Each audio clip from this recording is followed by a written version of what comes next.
Kurt? Guess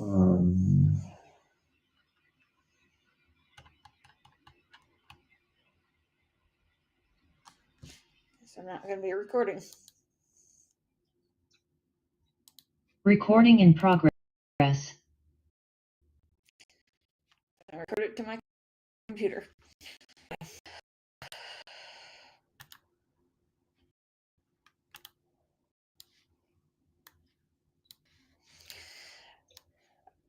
Welcome back, everybody, to Jaws Christ Talk with Jennifer A. Whitaker.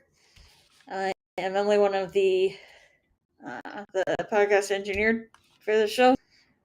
We are John Tar and Chris here too.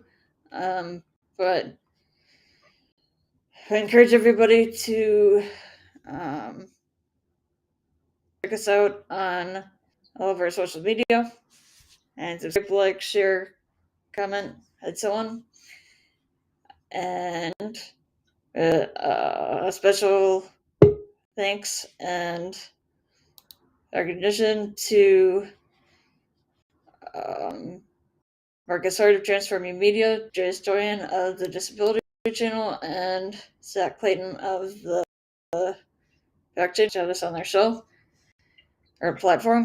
So I'm going to hand it over to John to get us started. Thank you, Emily. Welcome, everybody. Thanks for tuning in, listening, watching, wherever you found us. John, what about what I was saying? Yes. You know how I was saying that we were talking in our last show, like an hour ago, about suicide. What would you advise people in terms of faith and going to Christ, maybe in their struggles or finding their purpose, and other things related to like countering it, possibly find reasons that we are to be around, we have purpose of living, and at the same time a way to serve God? Yeah, I know this is a hard subject, especially for a lot of people that suffer from depression of various forms and lengths and stuff like that. I think I know for me, I had to concentrate on God's love for me and also realize that I'm going to be spending eternity with Him. And that thing really to look for. I know it's hard to visualize that. How do you visualize eternity? How do you visualize God? But he repeats it and talks about it over and over again. And I think there are times when I seem to go into a depressive state that I'm not doing that. Again, it's not the same thing for everybody because different people have depression for different reasons. Sometimes it's a chemical imbalance in your body, and sometimes it's just thinking that you have no hope or you have no future. And I think we struggle with that.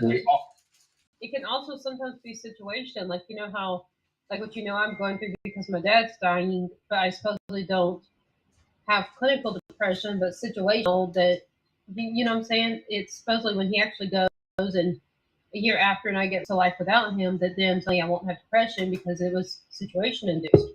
So there's others like that that aren't really clinical, but you still go through, right? Yeah.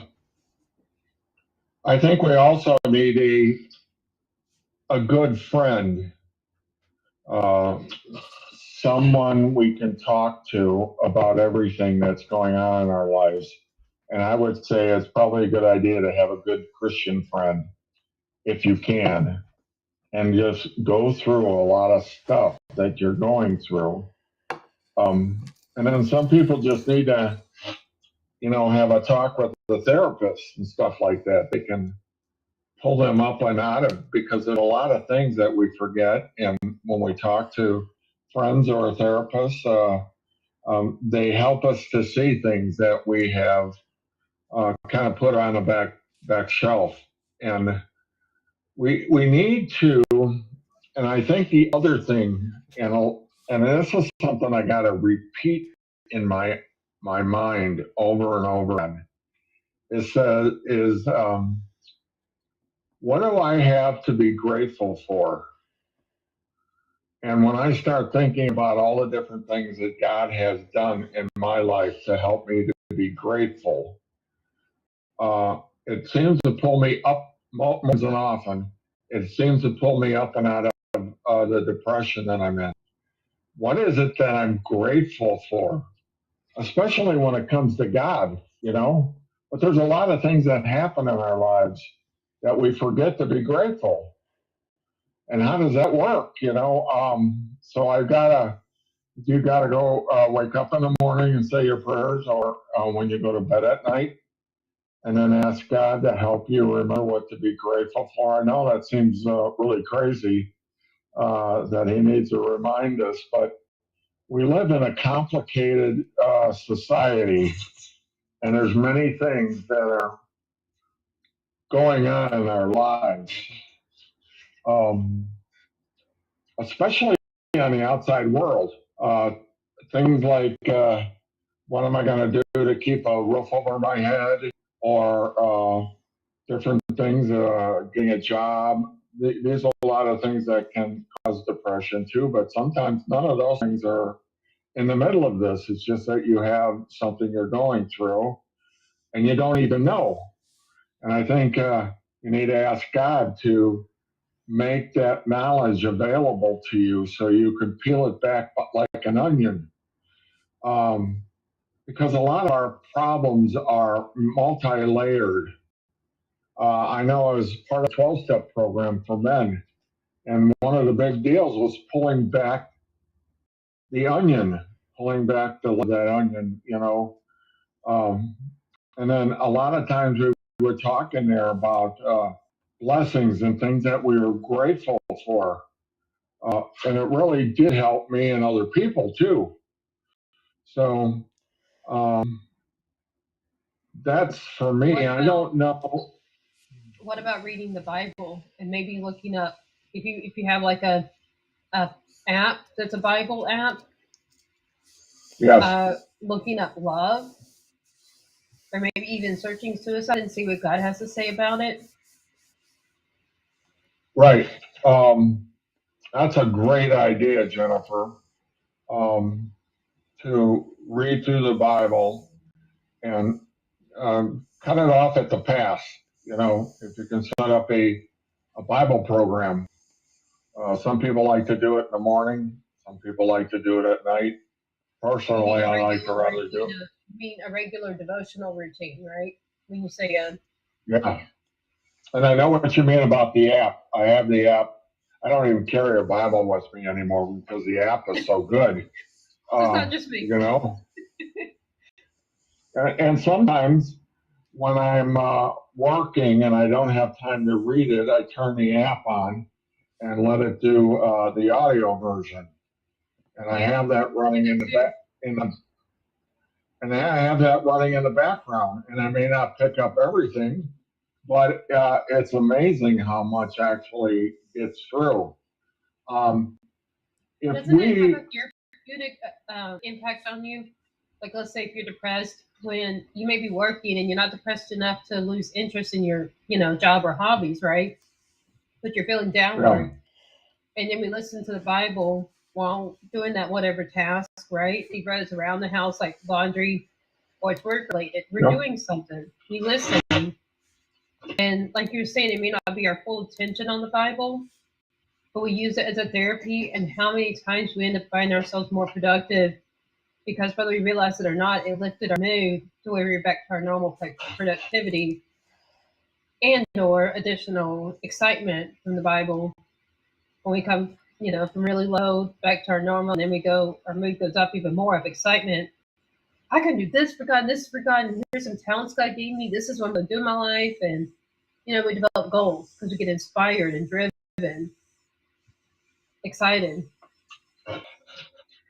Yeah, the other thing is when we're reading or listening to the Bible, you have to remember, and sometimes you got to remind yourself of this, that you're actually having a conversation with the creator of the universe.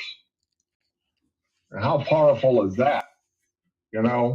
He's actually conversing with you, and he's actually having you listen to his words. And I desperately, in my soul, want to connect on that level with him and say, please, God, please talk to me. You know where I'm at. I don't even know where I'm at, but you do. So please talk to me at that place and time. And it's really amazing when you'll land on certain things, or if you have an app and you're listening there. And you can have on an app, you can have King James Version, you can have New American Standard, whatever one it is that you identify with. But always remember, in the background, it's God, it's the creator of the universe talking to us. How many billions of people live on this planet? And he's many times just talking to us as individuals. How powerful is that? And I forget, and I really kind of beat myself up a little bit when I forget that. But I have to remember that. I have to remember that because I need all the help I can get, because there's just so many things in our culture and our world and in my life and in my family that just doesn't make sense. So I need it to make sense, and God will make it sense for my ability and for where I'm at. Because everybody's different. Everybody's different. So I need that, and I have to ask God for that. It's just a very powerful thing. When do we have a chance, especially when we're lonely and we don't have hardly anybody else in our lives, that we have the God of the universe that is always available, always. And he wants us to reach out to him and have conversations with him. It's just a very powerful thing to me, and it's something I've got to really center on. What do you think about that, Jennifer? Do you kind of do the same thing? You mean having scripture? Because I was thinking about music. I sit on like this one song by Stars Go Down. It's called "You Are Loved," and it basically is therapeutic in my opinion, where it's supposed to be basically them saying that God is saying the message, "You are loved, more than 1,000 pieces, more than the world can see. Because look up above and know that you are loved." Boy, that's a good point. I forgot about the worship music or music. That's the other thing that you can have running in the background. Maranatha, different Christian groups or Christian performers. Did you say Maranatha? You mean Meredith Andrews? What is it?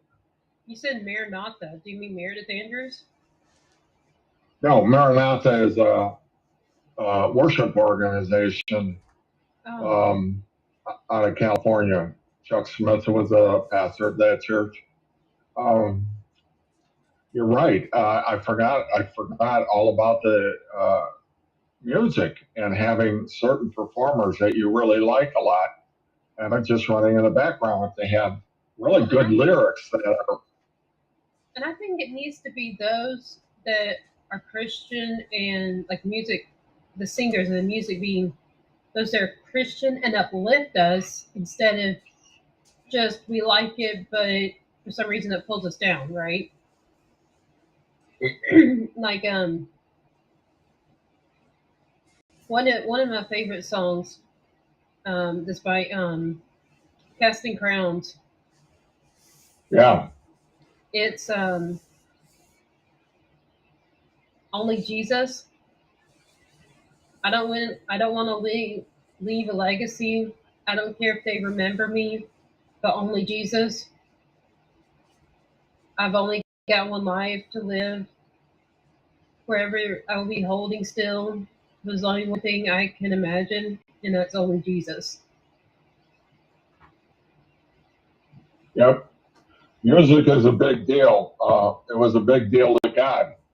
Worship. It was usually in heaven too. It's usually music. That's where Lucifer. He was a leader of worship music in heaven before he fell. So that tells me that God really thinks a lot about music, you know, because there's just certain ways music reaches your soul. It reaches deep into your spirit. It really does. I've had this new adventure because of that. Like, okay, so my dad always told me growing up, because I told you I'm a preacher's kid. So my dad was a pastor, so he was always a man of God in the eyes of different people, including himself, that he seems to have always been able to hear God's voice. So he'd actually hear God talk to him. And he told me, well, if you spend enough time studying the Bible and you bond enough with God, going to him for everything, handing him your life and devoting your whole life to his will for your life, that you will be able to one day hear God's voice. And I Right. put down the dad. I'm like, not everybody has that gift, Dad. I'm like, you've got that gift. Doesn't mean everybody does, because we all got different gifts. I'm like, mine's teaching, why I do my tutoring, right? And we all have different Right. gifts. But then here, since we've had this Josh Christ talk, and John, you and I've been in this whole like spreading the gospel mission with it, right? I was taking a bath, and I closed my eyes intending to lay down and rinse my hair, and I heard God's voice, and I am not kidding you. Like, he said something along the lines of, Jennifer, I am with you. And I said, Lord, are you telling me about something? I said, is there a hard time coming up? He said, focus on me. Trust in me. I am with you. And I said, what are you telling me about? And he said, wait and see, but focus on me. So then the next morning, I carry on like another day. Okay, so my bath is my nighttime routine. So I went on with the day, and then about 5 o'clock in the evening of the following day, after this revelation and actually hearing his voice and having a conversation with God, even though it's short, I find out there's COVID in my house again.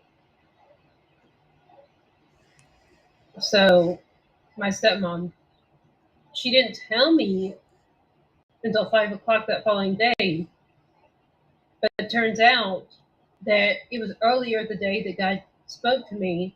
Because when she actually went to the urgent care and actually found out, but she just didn't tell me until give or take 24 hours after God told me the hardship was coming.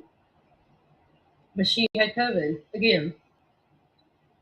And so my mom and I were all this wearing masks all over our house, spraying Lysol like crazy.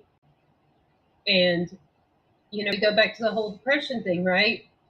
I'm going through that depression because I can't do things like going to the gym, swimming, and everything else I do at the gym, my whole social circle, like a coffee group I have there that I go to, Panera Bread, my doctors. I mean, all this stuff I usually do that's outside of my house, I couldn't do.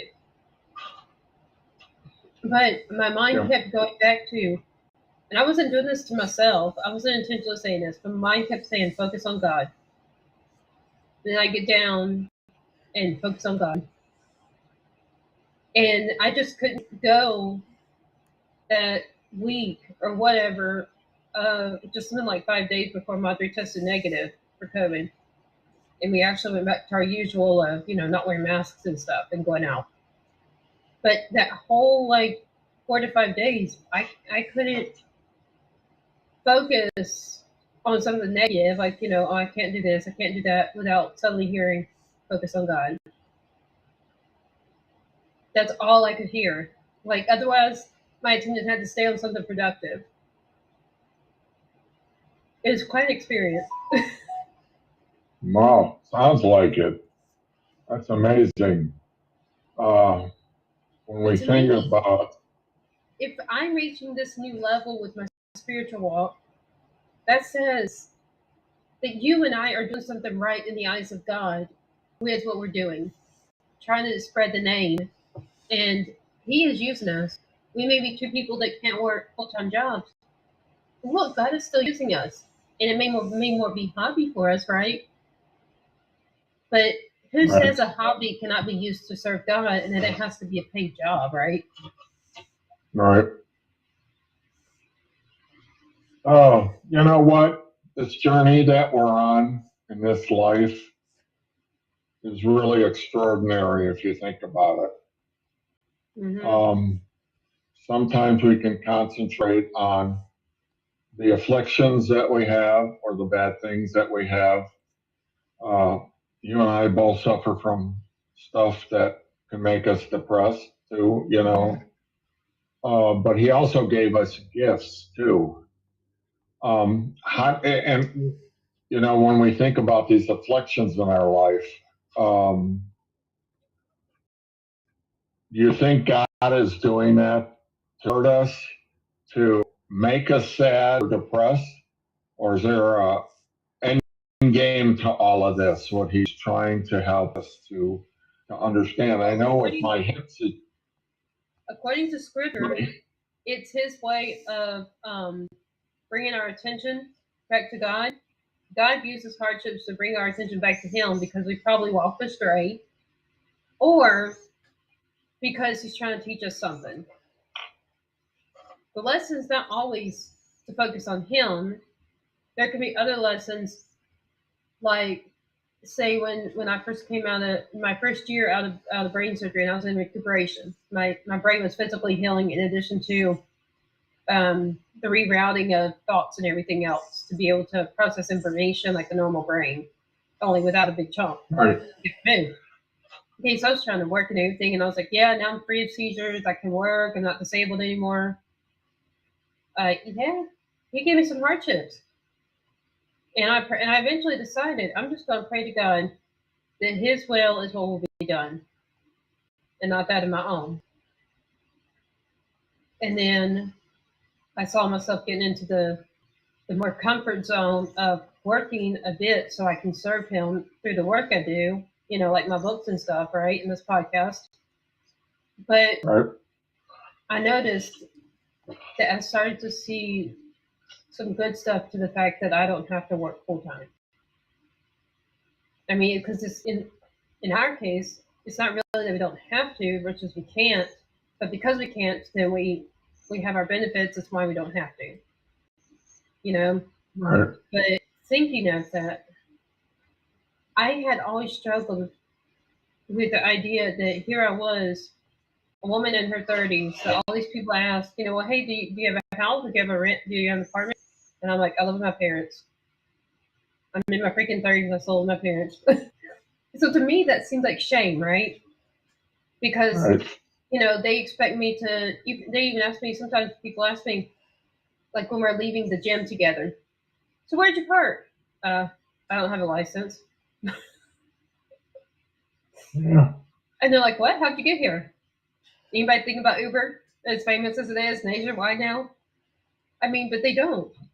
It's the whole assumption if you're an adult, you have a car, you drive.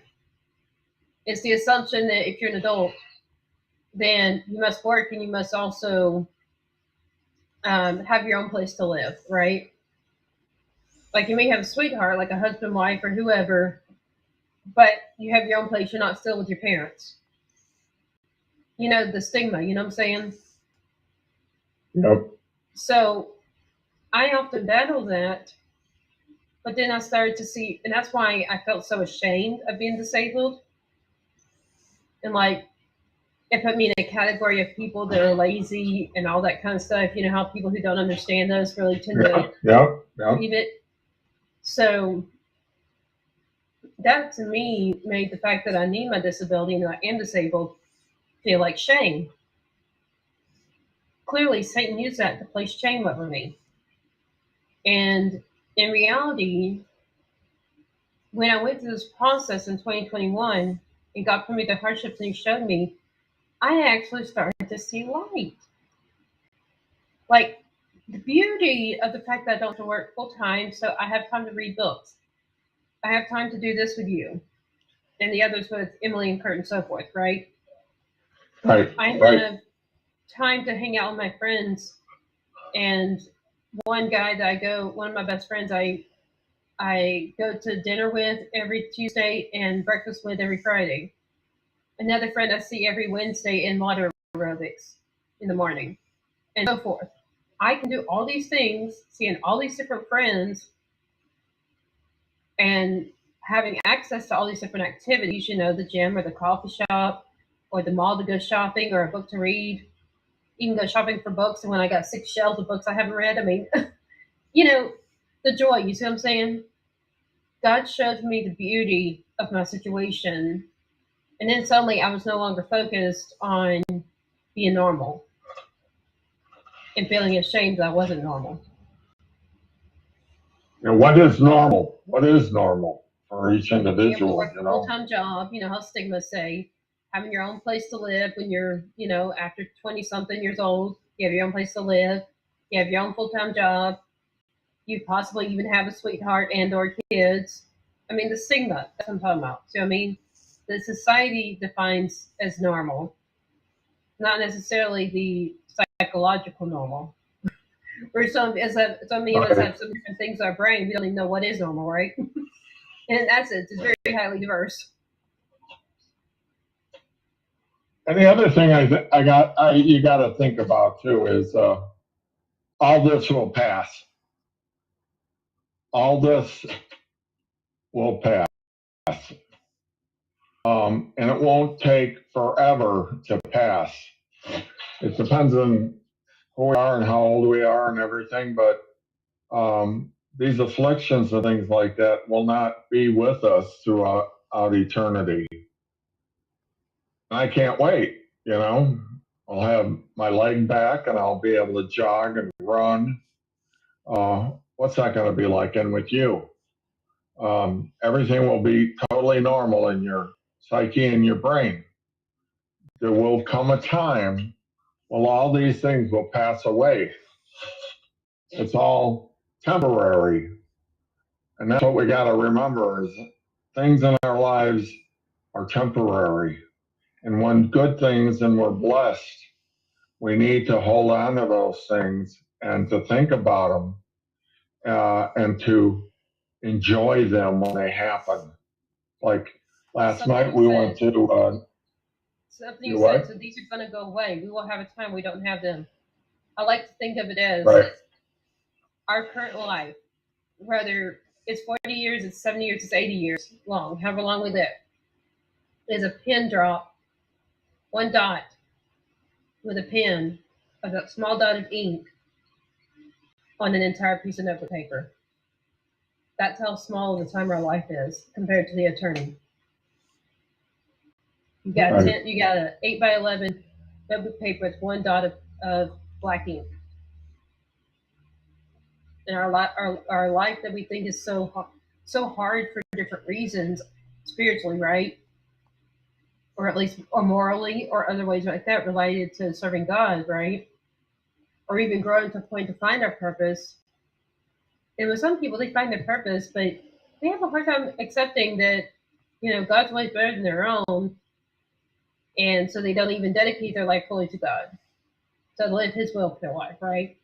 So there's all these hurdles, the whole way, even we're all trying to grow in faith. But the reality is, that is all those years of that is that tiny one dot with black ink made with a pen on notebook size paper. Yeah. Remember the Bible says, count these afflictions as good. I know sometimes I want to scream. I want to shout, because I don't want to count some of these things as good. But God says, do it anyway. What benefit is that disability or that thing that's happening, and what is the benefit of that? Instead of looking at everything like that as being bad, my first default is to look at it as being bad, or my life's over, or this is not going to be good, or I have those it's same going to be thoughts. Yes. Amen. I have those same pain, thoughts. painful. All human beings do, and that's why it talks about that. We look at the negative side, but if we have a God and He doesn't do things to us out of spite, out of hate, out of any of these things, and He's doing it because He loves us. And then there's times I go, well, don't love me so much. It's but I have to back off and Because think that's the about it. cost of being loved. Even great things all have their pros and cons. There's the beauty of love, but there is a price to pay with being loved. Like an example, you could talk about that I wouldn't necessarily know much about. The beauty of a marriage. Okay, like my older sister says, marriage is made way out is overrated. It's made way out grander and better than it really is. Because you now suddenly, when you spend all these years married, you can't do what you like anymore. You have to do whatever this both of y'all enjoy. And because it's instead of just you doing whatever you enjoy, where you live or what kind of work you do or whatever, it's suddenly, oh, I got to do what my whoever other half also likes to do, and these certain things she or he doesn't like anymore or never liked that I do. I can't do because I have to be in agreement with stuff we as a family do, right? Yeah. So there's pro and con to it all. So in that case, you could say is not being able to do whatever that you yourself want to do because you have to always have that other person involved and do what things you agree on. That's a negative that comes to the beauty of, in that case, a romantic relationship, right? Your wife or husband. So even when it comes to God's love, like that, there's a price to be loved. I mean, love is beautiful. God's love, each other's love, us with our friends, our family, all that. But even love itself has a price. But what you're talking And you know about, what? like, God, you love me too much. Those are the hardships, are the price of God's love for you. And that's not individual to you. Your hardships may be different than mine. But that is the reality of all of us Christians or others who will dedicate their life to Christ. And they will start that. They have a lot more blessings from God as a result of giving their life to Christ and committing it.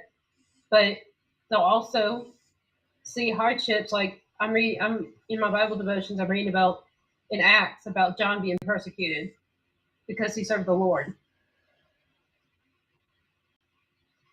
No, it's Paul. Just kidding, Paul. So there you go. You get what I'm saying? Well, they all took on a lot of abuse. Paul, especially. You're right about a marriage.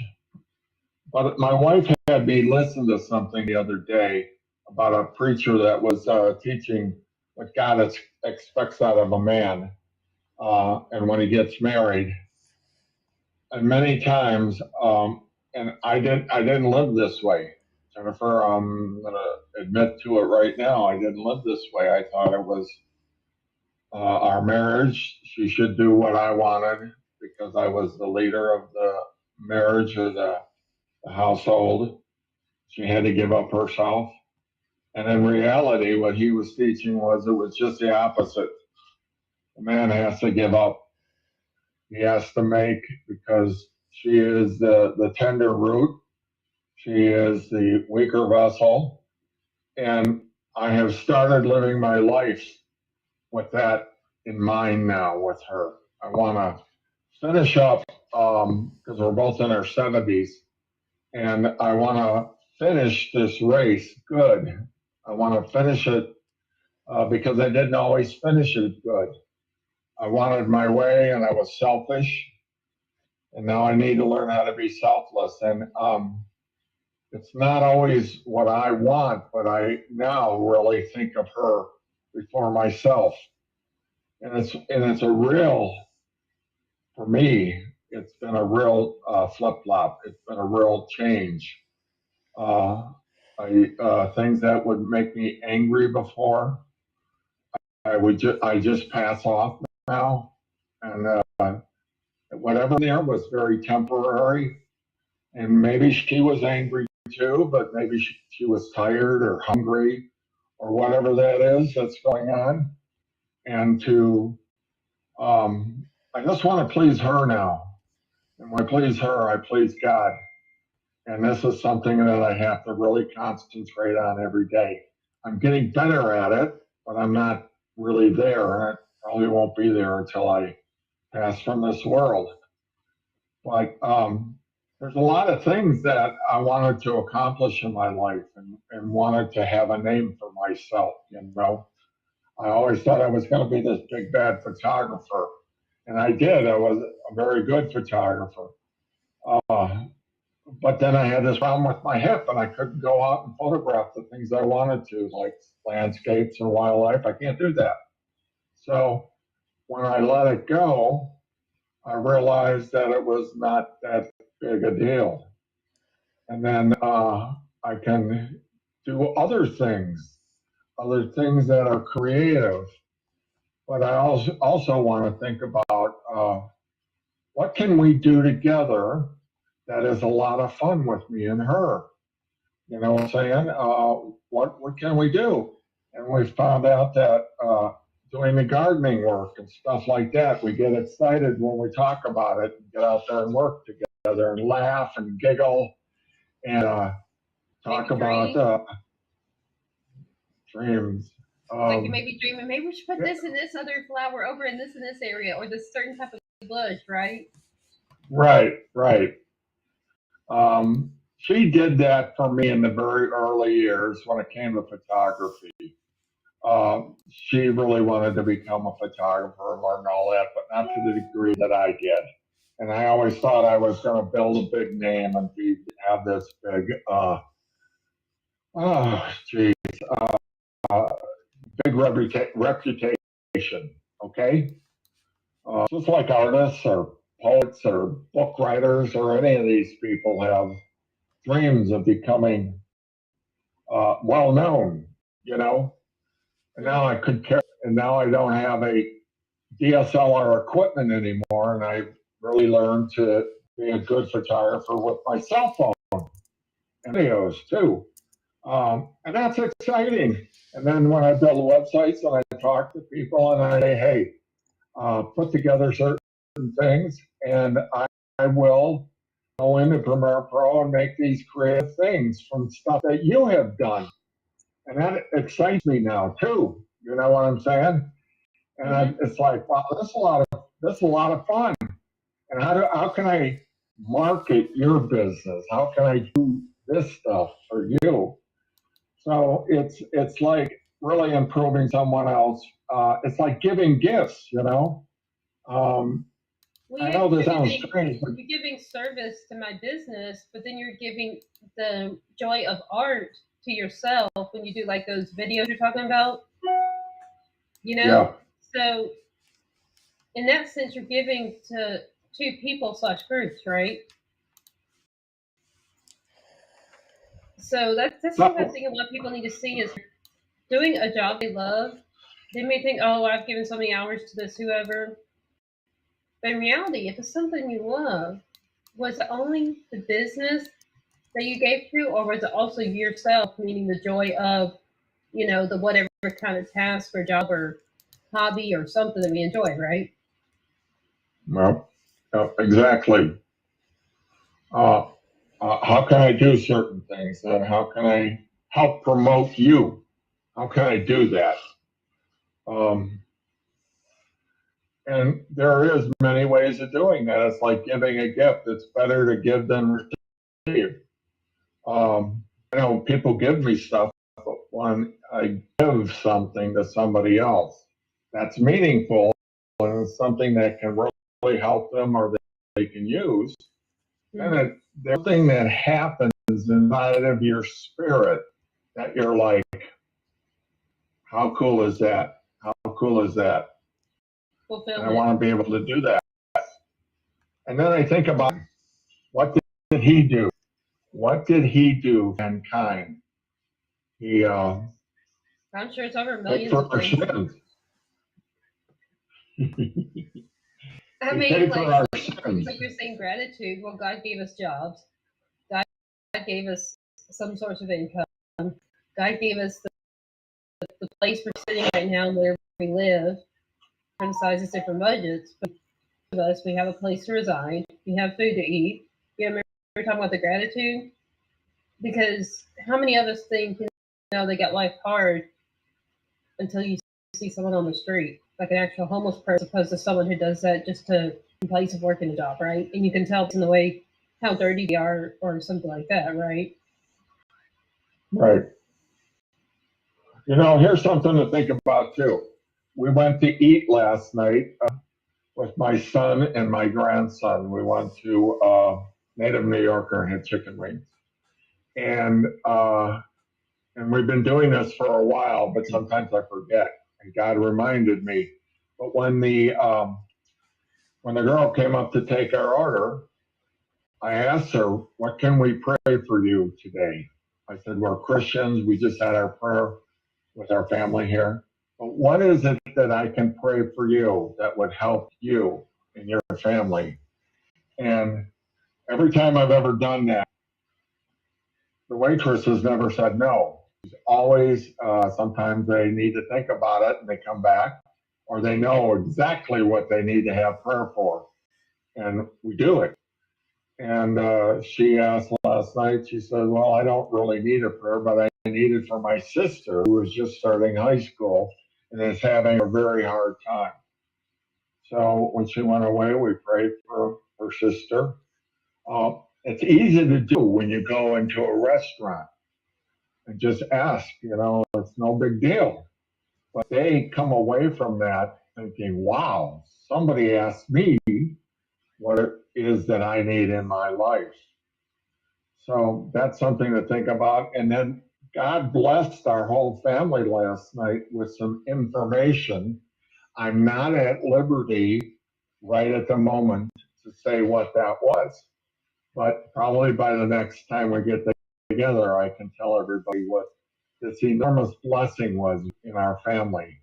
Yeah. So it was like a give and take situation, you know.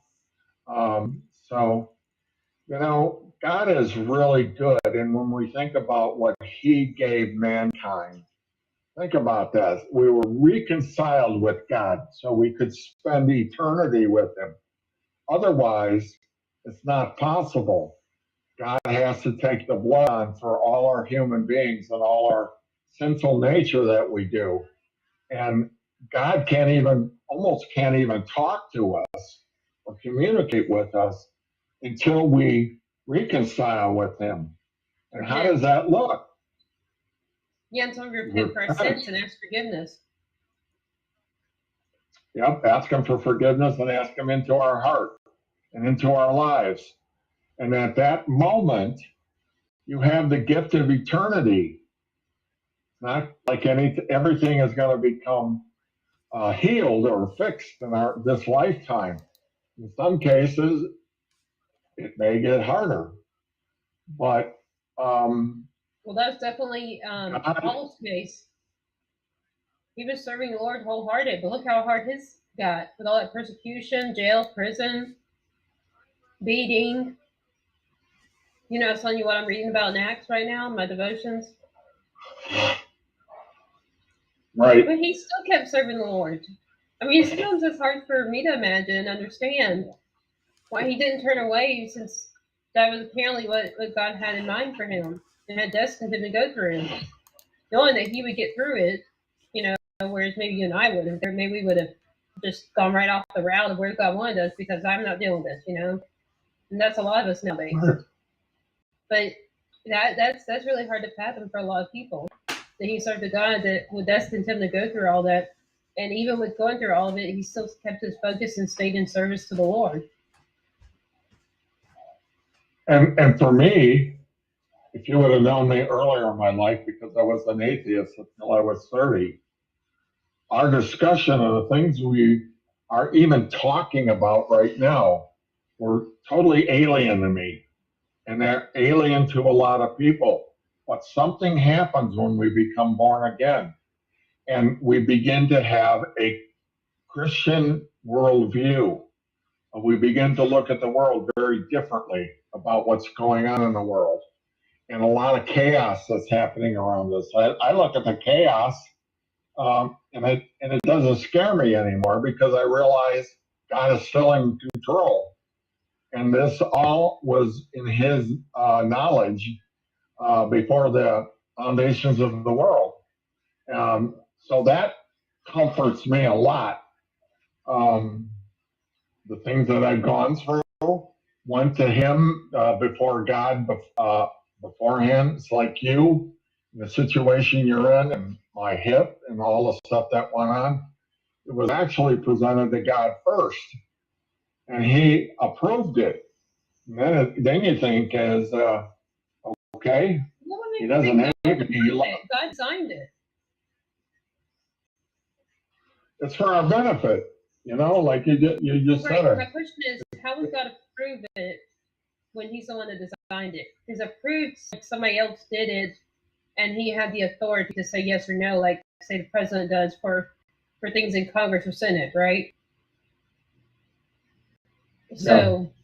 Well, remember in Job when Satan was I just don't walking. like somebody else did, created us, and He approved it, versus He was the one that created it, so He destined it. Yeah. And He because it. God said to Satan, "Have you considered my son Job?" If that would have been me, I would have said, "Don't say anything. Don't tell Satan. Don't tell him. Don't. I'm hiding."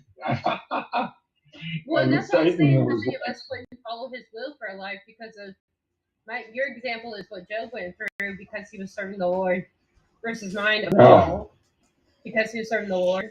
So we're talking about two different people in the Bible, but the parallel is they both, for the good and glory of God, endured very hard times. Like Job, it wasn't his entire life, but Paul, as far as I understand, it was his entire life after accepting the Lord as Savior, seeing Jesus and meeting Jesus for himself, being one of the disciples, and so forth. Yeah, but look what Paul did. Look who Paul was. Paul was a murderer, and God forgave him, but he had a hard life after that because Paul persecuted a lot of Christians and had him put to death because he was a Pharisee at the time, and so Paul really had a lot to make up for. Not that he really had to make up for it, because God says, when you're forgiven, you're forgiven. But only Paul could really understand who he was at one time versus who he had become, and then he would be put to death for it. I'm just troubled by it because think how many women you may know that if they had to abort have abortion on a child, or maybe they lost them and carrying them, right? The born dead, right? That like a miscarriage. I mean, how many women are troubled by that? But that was not their own intention and doing, right? It was something for whatever reason that they did not impact. Like others, maybe they realized that they made a bad decision because they had a child when they were 15, 16 years old, so it ended up in an adoption home, right? A foster care. But at least the kid wasn't aborted. they still were born. But the kid has a hardship. Now, do you, mother, and possibly the dad, because obviously it takes a dad to make the baby too, didn't have a hard time living with regrets and grief and, guilt Yeah, of the bad there's decision they made and other things like that? You know what I mean? So that's even modern day. yeah, That's like all that is the trouble we live through. Even we may be forgiven, we're still troubled. yes. There's unintended consequences of all our decisions. And I want to say this other thing here is when it comes to the abortion issue and stuff like that, men are not burdened with, okay? We may be burdened with it when we're talking about our spouse or a girlfriend or somebody into getting an abortion and paying it for them. But men do not go through this chaos and then this thing that goes into our heart and soul when we go through with an abortion. So men, in a lot of ways, don't really deal with that end of it, the psychological power of abortion that happens to a woman. I think a lot of women need to be. They made with foster care. When that child later comes looking for them, wondering, Dad, why did you leave me? Why did you not take care of me? Why did you not want me? And then the dad gets struck by some kind of guilt, if he wasn't already, right? Yeah, but men don't deal with it because he's got to somehow get across to the child that's now an adult or a teenager or whatever that he loves. Men don't deal. But yet for some other reason he didn't want them, or he couldn't take care of Men them don't deal with. and honestly want. But you know what I'm saying? The whole troubling that they do go through some kind of trouble, even if with men it's so later in life. Men don't deal with grief like women do. When it comes to abortion, that abortion goes deep into her psyche. It goes deep into her soul. Just like having a baby, a man can't have a baby. He doesn't know what that's all about. And then birth, you know. But and I know there's a lot of women that are on the pro-abortion side, and it blows me away because they have to go through all kinds of gyrations in their spirit to make it okay. You know, they have to do a lot of things to talk themselves into it and not feel guilty about it. I know my wife because she had an abortion, and I was approved too, and this is why her and I are so anti-abortion today. Once we became Christians, we began to see the relevance in all of that. It's like, especially believe it or not, there's a lot of Christian women that have abortions too. And it's like slapping God in the face and telling him he made a mistake. You know, you made a mistake by allowing this baby to grow in their body. So you can think about that and flipping off God and telling him he made a mistake and I'm going to correct it. I'm going to fix your mistake. Well, but how arrogant is that? Often because of that, abortion is compared to murder because it's a mother murdering a soon-to-be, if not already born child. Right. It's not part of her body. It's not her. It's a totally different individual that has a life and breath.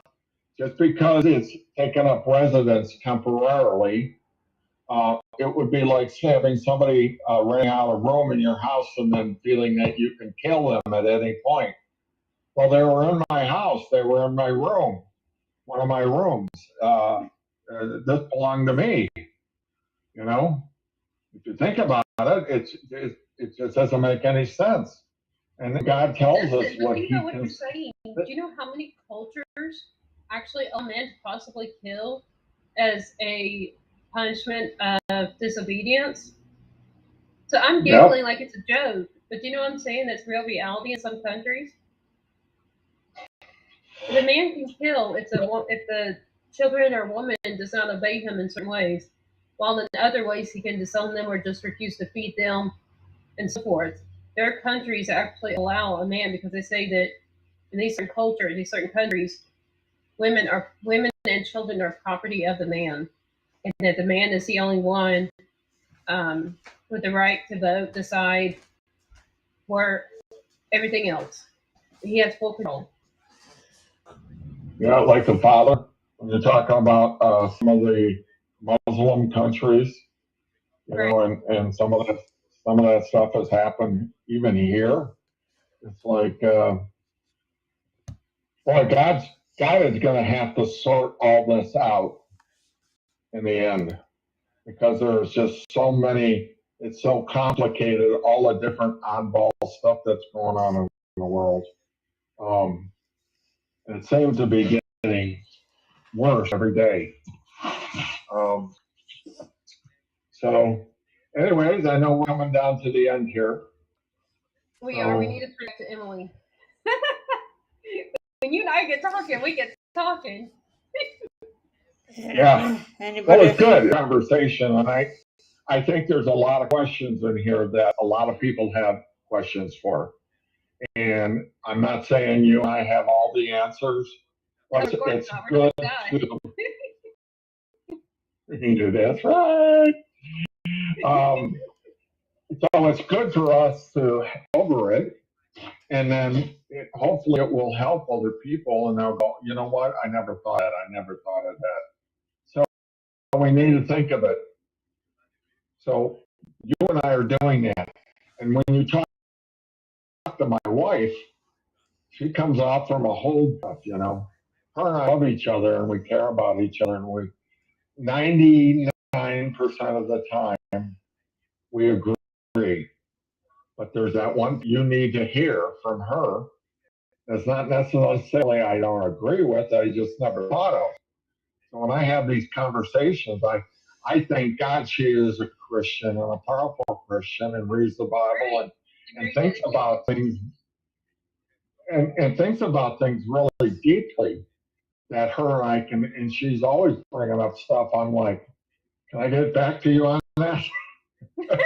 You know? Give you content test or quiz. Yeah. I don't want to get hit with an unintended consequence. Anyways, I just think I'm very thankful that wife is, and I think you will find her a blessing here too. Definitely, we need to talk Wednesday and more about her being on our show. In detail. Yeah, she'll make you laugh. She'll make you laugh a lot. So for Wednesday, around that she is on the show, will you tell listeners what's the name that they can know? Her name is Monica, by the way. Okay, so we have Monica that'll be coming soon, but is in the planning stage. Just a quick thing. She is a giver. She is somebody that gives all the time. She thinks that's a gift that God gave her. She works at Hobby Lobby in the fabric department, and she works part time. And you know what she did yesterday? Hobby Lobby has been going through and doing when they checking all the at the place and seeing what they have. They're normally closed on Sunday, but they brought everybody in yesterday because there was no customers, so they were able to go through all the inventory. She made a huge batch of chili with cornbread. She wasn't working yesterday and doing this, but she took it down to everybody working there for lunch. And you should have heard all the people. They were just like, yummy. Yeah. She takes banana nut bread down there once a week, carrot bread down there once a week. She just does it, you know, and she does that with other people too. She makes extra food and gives it to people. But that's what she did. And so it's just something I wanted to toss out there. Anyways. And she'll give to our community of listeners and followers alike. Right. Okay, so I'll talk to her and I'll try to get her on here for next Monday for the If she Christ talk, can, and then if she can, will she come to our Wednesday? That's for my meeting, and then we can have a 3-person conversation to arrange no, details for her. she works Wednesdays and she starts at noon and doesn't get up till Okay, 10. we'll find another time. So you and I'll have our Wednesday meetings, Okay. and then Yeah, you can talk to her and see I'd what like day her to she's talk to you available. separately. Yeah, and then if you'll Right. talk to her and see what day she has that she's available on the Monday through Friday schedule, then you and I can arrange a time that fits that. You got it. Then hopefully Okay. listen to be here from Monica and seeing Monica soon. Okay. Emily, are you with us? Does anybody have any announcements that they want to make that everybody know about? What'd you say? Does anybody have any announcements that I'd like everybody to know about? Okay. Do you have any announcements, John, related to the videos and stuff you're working on? Yes, I'm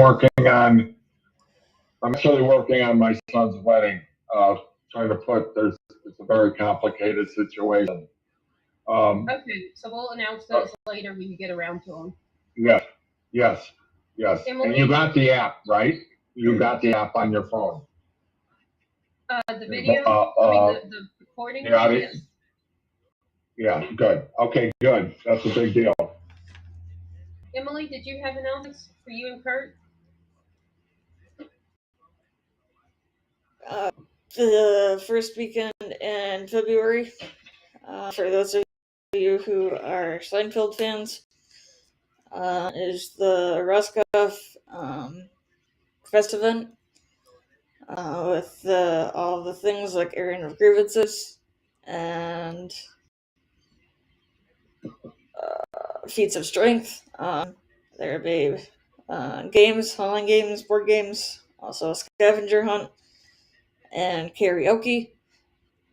And so it's going to be on Zoom. So please connect with me if you are interested or planning on coming. Also, March 17th, or St. Patrick's Day, is the International Day of Happiness event for the Happy Neighborhood Project. From 9 a.m. to 3 p.m. Pacific. Tickets right now are $30, but go up February 1st for those. So for those of you who are planning on attending, to encourage everybody to get their tickets ASAP. Also, if you are, also encourage you to attend if you are interested in being a part of a Guinness Book of the breaking of a Guinness Book of World Record. Right now the record is set at 1,068 for the most people speed networking at one time. It was set in 2014 by Belgium. We're looking to get a lot more people than that.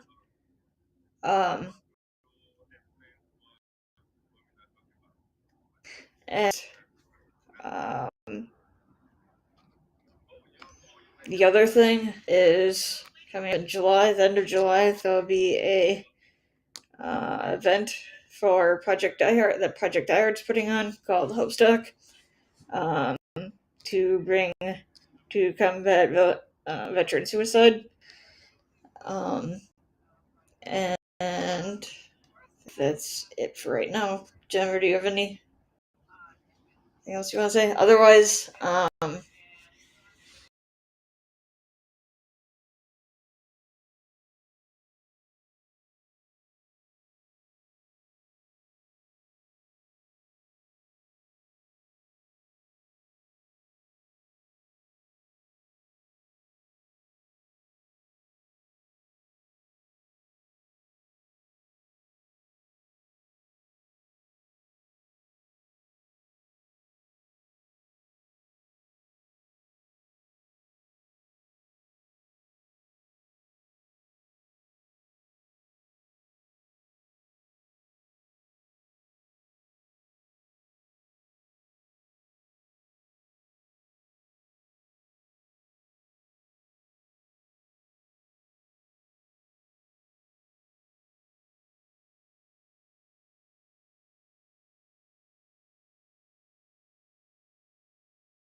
facebook.com/JAWS coffee chat. For those of you who may be women of faith and want to join the Bible study that I take part in, there's also networking as well as a project meeting where we all get together to work on our own work. And we're in a group while all professionals on our computers doing whatever's our job and responsibilities. It's kind of like a group work team so that we can inspire and help each other keep dedicated to our job and continue to work to achieve our mission, whatever is our role in the Bible. And so if you want to be a part of that group or the Bible study or the networking or anything related, the coffee chat or whatever, go on meetup.com and look for Aspire Women for Excellence. And that's ASPIRE for Excellence. That's what you look up on meetup.com to find the group. The right one you will see is Lady Kendra, that's the leader and owner of that ministry, also leads all the studies, except for some that different members volunteer to lead for her as ministry is growing. And if you'd like to learn more about myself, Jennifer A. Whitaker, our podcasts, or check out books that I write, or I have helped my clients write, maybe ghostwriting or editing or publishing for them, etc. You can find more about us and everything we do, our professional services and all, at www.jensbooksandmore. That's www.jensbooksandmore.com. Thank you for listening and watching in or tuning in. Please be sure to reply or comment, share, like us, follow us. And then again, this is a podcast called Jaws Coffee Chat with a show called Jaws Christ Talk. Back to you, Emily. So everyone, there are technical difficulties. Emily? Yeah, sorry for the technical difficulties. Oh, I got I'm talking to myself. I got kicked off the internet. But as I was saying, I encourage everybody to check out all of our social media and subscribe, share, comment, and so on. And again, special thanks to Marcus, Zach, and Jay for allowing us to have this on their platforms. And we are here every Monday and 4:15 Central. So our next Jaws Christ Talk will be next week, January 23rd. Okay, invite everybody to join us or tune in. And on behalf of Jen, John, Kurt, and the rest of the World of Ability Podcast Network, we wish you a safe and happy and productive week, and to stay happy.